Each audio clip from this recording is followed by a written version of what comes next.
Hello everybody, welcome back to my channel. I hope you're all doing well. Today I'm going to be talking you through the books that I read in May. Welcome to my May reading wrap up. I swear I say this in like every wrap up video and every monthly TBR video, but isn't time going so quick? Like, we're already in June. How? And before we know it, we'll be at the end of June and we'll already be halfway through the year.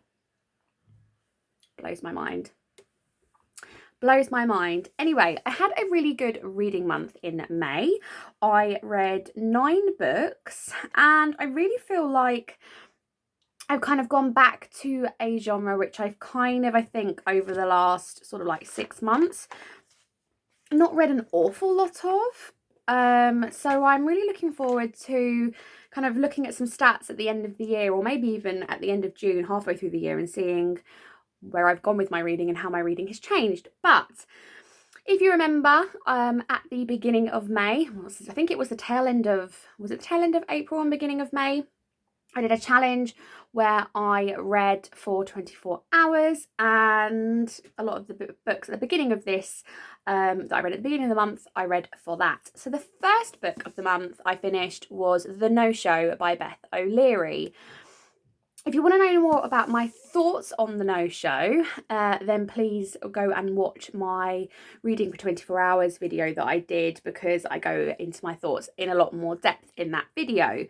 But this book is about Carter, and it's Valentine's Day. There are 3 women and they've all been stood up by Carter, and it's kind of like what's going on, and as the story unfolds you hear more about his relationship with these 3 women. And I really loved this book, and it was a real redeeming book for me for Beth O'Leary, because I was really hesitant to buy it and I didn't pre-order it, and I was like kind of like disinterested because the Switch and the road trip were okay. The road trip I didn't gel with. The Switch was okay. But I was like, so I was sort of like not interested in this one. Daisy read it, and then I feel like I saw a couple of other people mention it on social media in some way, shape or form, and mentioned that it was like so much better than the last 2 books that Beth O'Leary has published. And I was like, okay, let's give it a go. I gave it a go. I loved it. I think I probably read it in a day, if my memory serves me right. Highly recommend. And recommend to anybody that maybe didn't love Beth O'Leary's last couple of books, because this is definitely a redeeming one. And spoilers, this is on my favourite book of the month. I do a chart on my Instagram every month where I pick a favourite book, and it will ultimately pick my favourite book of the year by the end of the year, and this went down as my favourite book of the month. So I'm intrigued to see what comes next, and whether this wins over that, or what the case may be. The next book that I read was One True Loves by Taylor Jenkins Reid. Again, I think I read this for the 24-hour reading challenge, I believe. Again, I think I read this in a day. This is about Emma. She gets married to her high school sweetheart at quite a young age, and a year after they get married, Jesse is in a helicopter crash and he goes missing and he's presumed dead. And we then kind of see Emma in the future. She's kind of like built her life back up. She's grown, she's changed, and she's engaged. This all happens in the first chapter, just saying. And then all of a sudden, Jesse calls her and he's not dead. And it's kind of, the whole book is like this fallout from that point. It's not necessarily about how that all comes around, although that is part of the book. But the book literally starts with the reader knowing that she's engaged, and then her estranged, missing husband, presumed dead husband, then comes to the forefront again. And it's really interesting, the idea of true love and relationships and growth and how people change. And I really enjoyed this. Again, just a kind of confirmation that Taylor Jenkins Reid is just auto by author, and I'm pleased I'm slowly making my way through their backlist, because I'm enjoying every one I'm reading. The next book is Johnny Be Good by Paige Toon. Again, I think I read some of this, half of this, for the 24-hour reading challenge. This is about Meg. She gets a job as Johnny Jefferson's PA. She moves to LA from London, and it's just all about her time being his PA and everything that comes with that. I am massively intrigued to find out what happens after this, because it does kind of leave you on a which I'm sorry if that's a spoiler, but it kind of leaves you on a bit of a cliffhanger, like, oh my gosh. But I enjoyed this. I'm not like overwhelmed by anything I'm reading by Page Toon, but everything that I've read from her so far I've enjoyed in the moment, but there's nothing that really like sticks out as me. She's not, from what I've read, it's not like, oh my gosh, recommend this to people, if that makes sense. So I'm enjoying it, but it's not like I'd go and talk about it loads and loads, if that makes sense. I hope that does. Can you see like a vibe going on? Because the next book is The Staycation by Cressida McLaughlin. I think I'm saying that right. Everything that I've been reading predominantly is kind of like contemporary romances, and actually I'm not mad about it. I've been really enjoying reading some different stuff, and I've read kind of so much sort of historical fiction, and I'm just kind of going back, looking back through my reading journal. Like, I read a load of historical fiction and fantasy, and it's been really nice kind of falling back into some contemporary romance again. The Staycation is about Jake and Hester. Jake is I don't think, do we ever really know what he's stuck in London, and he can't fly. He's been involved in an accident. He can't fly back to his home, back to New York, and Hester runs a kind of prestigious sort of like bespoke holiday kind of company. She goes to meet Jake to organise a holiday for him for post when he can actually fly and when he can travel again, and she ends up kind of creating these mini like sort of like holidays, transforming his hotel room into various different places. And I really liked this. Again, not groundbreaking, kind of like the Page Toon wasn't groundbreaking, but I really enjoyed it in the moment. And I really liked some of the messages that it talked about as well. Some sort of phobias were touched on in this as well, and kind of character growth, but I really enjoyed this. It was fun whilst I read it, but like I said, not like amazingly groundbreaking. The next book I read was The Glass Sword by Victoria Aveyard. This is the second book, I believe, in the Red Queen series. On the Daisy and Bee Book Club, Daisy is hosting a series read-along for the Red Queen series. And the Red Queen is about a kind of dystopian sort of fantastical society where there are two types of people, the Reds and the Silvers. The Reds have red blood, the Silvers have silver blood, and Silvers have kind of magical powers and abilities. They tend to have like a specific sort of power rather than just being like a wizard or something like that, but they have like their own kind of abilities. This is about a character called Mare. She's a red, but she's got a bit of a secret, and this second installment was okay. I feel like it could have been a little bit more than it was, and I felt like it was missing something, but I am intrigued still to continue on with the series, and it's nice to get another series kind of ticked off on my shelves.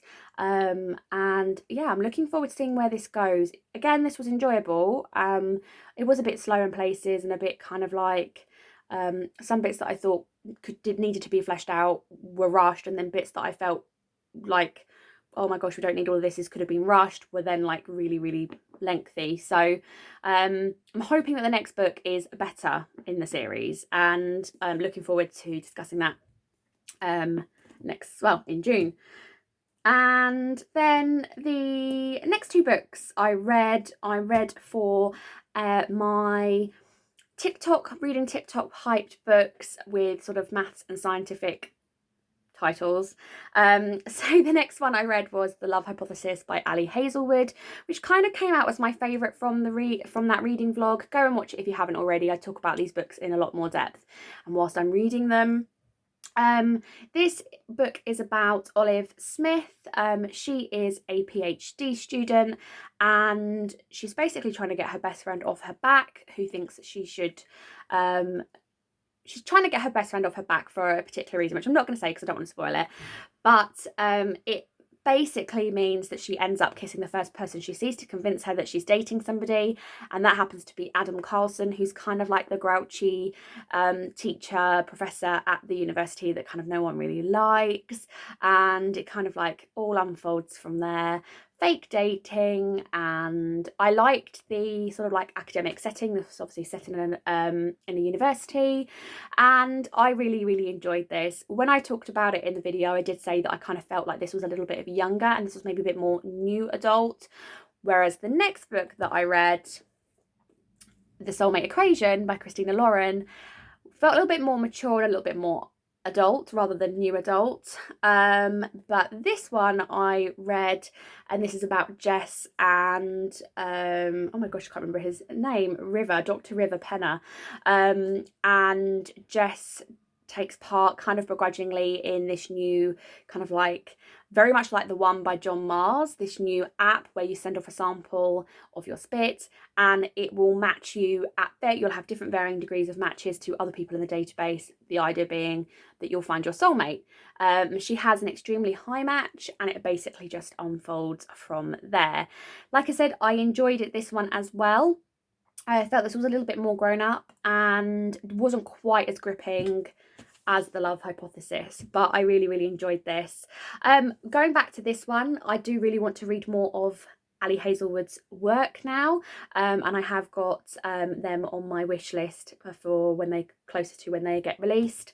And obviously with Christina Lauren, I've really enjoyed everything I've read by them, so I am looking forward to, I think they've got a new release out, which I think, if memory serves me right, is a little bit different to their normal work. So that's on my radar as well, and I am on a challenge to get my physical TBR down to below 200. It's sitting about 226, 225 at the moment, so I'm not buying any new books. However, there probably will be a haul coming up because I've got a pile that have accumulated before the challenge started. But as soon as that kind of I get my number down on my TBR, I might treat myself to another Christina Lauren book because really been enjoying their work. And then the penultimate book that I read was Heir of Fire by Sarah J. Maas. I really enjoyed this. I say I really enjoyed it. I enjoyed it. I can definitely tell that the series and the story is going to go kind of a way that's a lot more Sarah J. Maas and a lot more what I'm used to. I've talked about this before, but I'm doing a series read along for these books. The next book we're reading is The Assassin's Blade. And I have read obviously ACOTAR before, and I have read Crescent City before. So kind of unconventionally reading them in kind of the wrong order, and I think I probably should have really started with Throne of Glass because it's Sarah J. Maas's first work. But this one opened up to more perspectives, more kind of like more going on around the world and different characters. And I think this one is kind of a bit of a setup for what's going to happen in kind of like the second trilogy of the series. And yeah, I enjoyed it, and I enjoyed seeing the characters, and I enjoyed seeing the growth in the characters, and I enjoyed having a perspective that was new to us as well.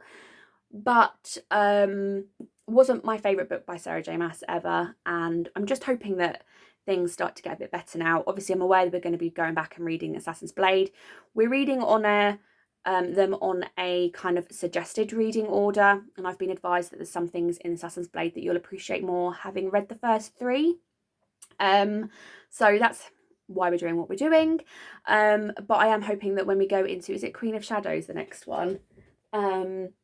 Yes, Queen of Shadows. I'm hoping when we go into that, there'll be a bit more kind of, it'll be a bit more Sarah J. Maas. I have heard it gets better from past this point from Queen of Shadows. So I am looking forward to that.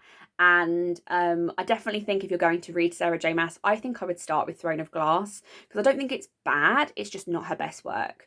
So I would start there and then go from there, if that makes sense. And then the final book that I read in May, I don't have a physical copy of, but I read the Kiss Quotient by Helen Hong. I hope I'm saying that right. The Kiss Quotient is about Stella and Michael. Stella is on the autistic spectrum. It's previously been called Asperger's, but I think with some changes in how things are labelled, it's now kind of classed as being on the autistic spectrum. I don't know. I thought that it was really interesting to see that side of Stella and her character, but however, I can't talk about that from an Own Voices point of view. So if that's something that you're kind of interested in knowing a bit more about, then it may well be worth looking for an Own Voices review and interpretation of the book, because I can't talk for that. But I really enjoyed, the Kiss Quotient is about Stella. Like I said, she's on the autistic spectrum, and her mum's pressuring her to kind of settle down with somebody. She's single, settle down with somebody, have a family, give her grandchildren. And so she decides that actually she needs to kind of practice how to be a girlfriend. And so she enlists the help of Michael, who's an escort. He's got his own money problems, and it's very kind of Pretty Woman-esque, I suppose, in that sort of way. He's got problems, money, financial strains. So he's kind of put his life on hold to kind of do what he needs to do to be able to look after his family. And he comes in and he agrees, which is completely, he doesn't normally see somebody like to this degree, but he agrees to help Stella out to practice how to be a girlfriend. And it's kind of all about their time that they spend together and how they both grow as characters. It's really cliche, and I feel like I've said that for every book, but it is really interesting to see their growth, their character development, and I really enjoyed it. And I feel like I really enjoyed everything I read this week, this month, bar the like YA fantasy. So I think that's rather telling, and it's a very colourful stack, and it's a very contemporary romance stack. I'm hoping that there will be some more diversity across genres in next month's reading, in June's reading. And I'm just really enjoying and just riding the contemporary romance wave at the moment. I'm just kind of going to go with it and keep doing what I'm enjoying and what I'm kind of being drawn to. I'm sure I will go back and have a kind of historical moment, and I'm sure I will go and have a bit more of a fantasy kind of moment, but this is where I'm enjoying with my reading at the moment. So if it ain't broke, don't fix it. I'm enjoying it, and yeah, I'm really looking forward to June and what June holds. But if you've read any of these books that I mentioned in this video, I'd love to hear about what your thoughts were on them. And have you got anything that you read in May that's really stands out to you, something that surprised you, or something that you really enjoyed reading? Love to hear about it down below in the comments. But thank you very much for watching, everybody, and I'll see you all in the next one. Bye.